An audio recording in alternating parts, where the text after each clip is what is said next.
Hello दोस्तों, आप सभी कैसे हैं। आई होप आप सभी स्वस्थ होंगे, मस्त होंगे और होना भी चाहिए। दोस्तों, आप सभी का स्वागत है आपके अपने यूट्यूब चैनल लता ब्लॉग्स पे। दोस्तों, सर्दियों का सीज़न आ चुका है और हम सब लोग गर्म पानी से नहाना भी शुरू कर दिए हैं। और गर्म पानी करने के लिए कोई रॉड यूज़ करता है, कोई गीज़र यूज़ करता है, तो जिसके पास जो है उस हिसाब से ये लोग यूज़ करते हैं। और अगर कुछ भी नहीं है तो लोग गैस पे या चूल्हे पे भी पानी गर्म करके नहाते हैं, है ना। तो दोस्तों, वो चीज़ें जो थी जो हम पहले यूज़ करते थे कि गैस में या चूल्हे में पानी गर्म करना, तो उसमें क्या था, टाइम ज़्यादा लगता था, पानी कम मात्रा में गर्म हो पाता था, बट सुरक्षित होती थी, उनमें कोई खतरा नहीं होता था हमें किसी तरह का। लेकिन अब जो ये सुविधाएँ आ गई, ये जो टेक्नोलॉजी आ गई ना, तो हमें सुविधाएँ तो देती है, लेकिन उसके साथ साथ कई बार बहुत बड़ी प्रॉब्लम भी हो जाती है, कई बार नुकसान भी हो जाते हैं। जैसे दोस्तों कि हम इलेक्ट्रिक रॉड भी यूज़ करते हैं, उसके भी आपको नुकसान पता है कि अगर गलती से कहीं पानी छू गया है, बच्चों ने टच कर लिया, तो कई बार करंट मार देता है, कई बार ज़्यादा दिक्कत हो जाती है। उसी तरह से दोस्तों, ये गीज़र जो हैं, गैस का गीज़र है या इलेक्ट्रिक गीज़र है, ये हम सबके घरों में है और हम सब यूज करते हैं। और दोस्तों, आई होप कि आप लोगों को पता होगा, ये ऐसा टॉपिक है कि सबको पता होता है कि सेफ्टी के लिए हम क्या करें। पर फिर भी दोस्तों, कई बार हमें पता भी होता है, तब भी हम लापरवाही करते हैं। हमें पता होता है कि हमें इस चीज़ को ऐसे यूज़ नहीं करना, लेकिन हम तब भी करते हैं कि चलो कोई बात नहीं। तो दोस्तों, और जिसे नहीं पता उसे पता हो जाएगा। तो दोस्तों, ये वीडियो मैं इसीलिए लाई हूँ क्योंकि मैं जब पेपर उठाती हूँ ना, तब कई बार ऐसी घटनाएं पढ़ने को मिलती हैं ना कि बच्चा बाथरूम में नहा रहा था और अचानक से जब बाहर नहीं निकला, जब दरवाज़ा तोड़ा गया, देखा गया, तो वो इस स्थिति में मिला या वो अब इस दुनिया में नहीं रहा। और ऐसा नहीं दोस्तों, बच्चे बड़े बहुत पढ़े लिखे लोग भी मिलते हैं, तो क्या उन्हें पता नहीं था कि इसे कैसे यूज करना चाहिए? पता था, लेकिन कई बार हमसे लापरवाही हो जाती है। तो ये हमारे और आपके साथ ना होने पाए, इसके लिए मैं कुछ चीज़ें आपको बताऊंगी जो कि आप यूज करिए। सुविधाएं हैं हमारे समय में, तो हम उनका फ़ायदा उठाएं, लेकिन उनसे हमें कोई नुकसान ना होने पाए। तो दोस्तों, अगर आप पहले मैं बात करूंगी गैस गीजर की, कि अगर आप गैस गीजर यूज करते हो तो दोस्तों, आपको पता है ना कि गैस है, कई बार कभी लीक होने लगती है या लीकेज की प्रॉब्लम होती है कहीं पाइप से या आपके गीजर से, कहीं से भी।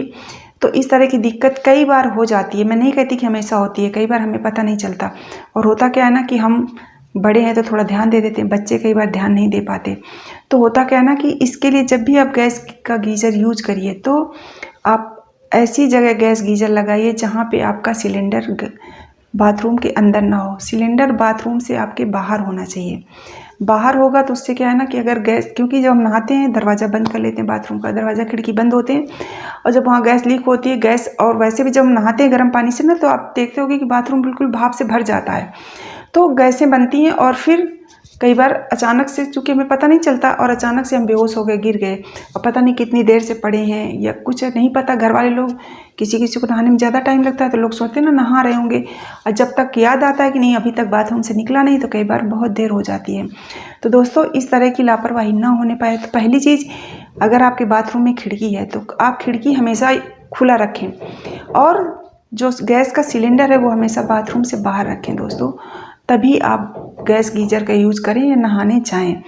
ये आप लोगों को पता होगा, लेकिन कई बार हमें पता होते हुए भी हम लापरवाही करते हैं कि नहीं चलो यार थोड़ी देर का काम है कर लें, लेकिन कई बार वही थोड़ी देर हमें भारी पड़ जाते हैं। तो आप गैस गीजर का जब भी यूज़ करें, इन चीज़ों का ध्यान रखें कि खिड़की खुली रखें, और सिलेंडर हमेशा गैस का बाहर होना चाहिए, अंदर कभी नहीं रखो बाथरूम में, कभी भी नहीं। क्योंकि दोस्तों, जब तक सब ठीक चल रहा होता है तब तक तो ठीक है, लेकिन जब कुछ अनहोनी हो जाती है ना, तो फिर बहुत बुरा होता है। तो इसलिए वो चीज़ें हमारे साथ होने ही ना पाएँ। इसी तरह से दोस्तों, इलेक्ट्रिक गीज़र मार्केट में है, सबके घरों में लगे हैं और हम उनका यूज़ भी करते हैं।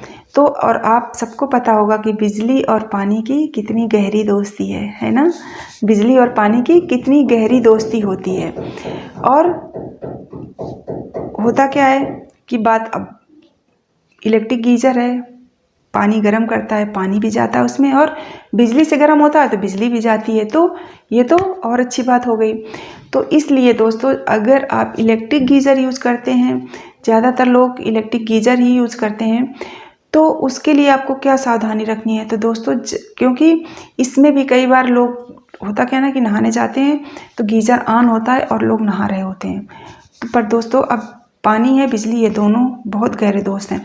तो कई बार ये घटनाएं हो जाती हैं और आप भी अगर न्यूज़पेपर पढ़ते होंगे तो इस तरह की घटनाएं आपको दिखती होंगी दोस्तों। और बहुत पढ़े लिखे लोग मैंने न्यूज़ में पढ़े हैं कि ऐसा हुआ है उन लोगों के साथ। तो आपको जब इलेक्ट्रिक गीज़र यूज करना है वो तो बाथरूम के अंदर ही लगेगा, तो आपको कौन सी सावधानियां बरतनी है। तो दोस्तों जब भी आप नहाने जाएं तो गीज़र आप पहले से ऑन कर दें। गीज़र आप पहले से ऑन कर दें नहाने के आधा 1 घंटे पहले, ताकि पानी भर जाए और अच्छे से गर्म हो जाए। और जब भी आप नहाने जाएं उस टाइम आप गीज़र कभी ऑन न रखें, उसका स्विच ऑफ होना चाहिए। जो पानी उसमें है गर्म आप उसी को यूज करिए। नहाते समय कभी आप गीज़र को यूज ऑन नहीं करिए, क्योंकि जब गीज़र ऑन होता है, पानी होता है, तो कई बार होता क्या ना, कई बार घरों में अर्थिंग नहीं होती, कहीं ना कहीं से करंट आ जाता है, कहीं कुछ तमाम चीज़ें होती हैं कि हमें पता नहीं चलता। जब हो जाता है तब लगता है अच्छा यार हाँ कभी कभी करंट तो आ जाता था, ऐसा हो जाता था। लेकिन वो घटनाएं कई बार ज़्यादा बड़ी घटना, हमारी घटना दुर्घटना बदल जाती है। तो आप इन चीज़ों का ध्यान रखें कभी भी, बच्चों को भी जब नहलाने जाएं। और ये सब चीज़ें ऐसा नहीं कि आपको पता है आप करते हो, ये आप जैसे बच्चे हैं, बच्चे यूज करते हैं, आप उनको बता दो। हमें लगता है ना कि बच्चे ध्यान नहीं देते, बड़े ध्यान नहीं देते, सबको बता दो घर में कि जब भी आप नहाने जाओ उसके पहले आप आधे 1 घंटे पहले गीज़र ऑन कर दो। और जब आप बाथरूम के अंदर नहाने के लिए जाते हो तो गीज़र का स्विच ऑफ होना चाहिए और आप नहा के निकल आओ। तो ये हमेशा सेफ्टी के चीज़ें होती हैं जो हमें भी फॉलो करनी चाहिए और बच्चों को भी बतानी चाहिए, क्योंकि जब तक सब कुछ ठीक चल रहा होता है तब तक ठीक है, अगर कहीं कुछ गड़बड़ हो गई तो फिर कई बार हमें लेने के देने पड़ जाते हैं। तो दोस्तों इस तरह से ना हो आप लोगों के साथ, हमारे साथ। तो आप लोग जब भी गीज़र का यूज़ करें तो इन चीज़ों का ध्यान रखें।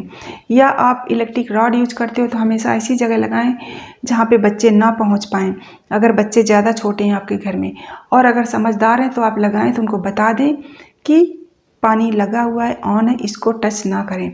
ये चीज़ें बहुत बार हो जाती हैं। या कई बार आपके घरों में वृद्ध लोग होते हैं, उन्हें नहीं पता होता और इस तरह की गलतियां हो जाती हैं, तो उनको भी कृपया बता दें। ये बहुत ज़्यादा ज़रूरी होता है दोस्तों। तो आप सर्दियों में गर्म पानी का मज़ा लीजिए, नहाइए, इंजॉय करिए, लेकिन इन सावधानियों के साथ। तो आई होप दोस्तों आपको समझ में आ गया होगा, इसलिए इन बातों का हमेशा ध्यान रखें। पता होता है पर कई बार हम लापरवाही कर जाते हैं, तो लापरवाही ना करें और आप स्वस्थ रहिए और सुरक्षित रहिए। Thank you.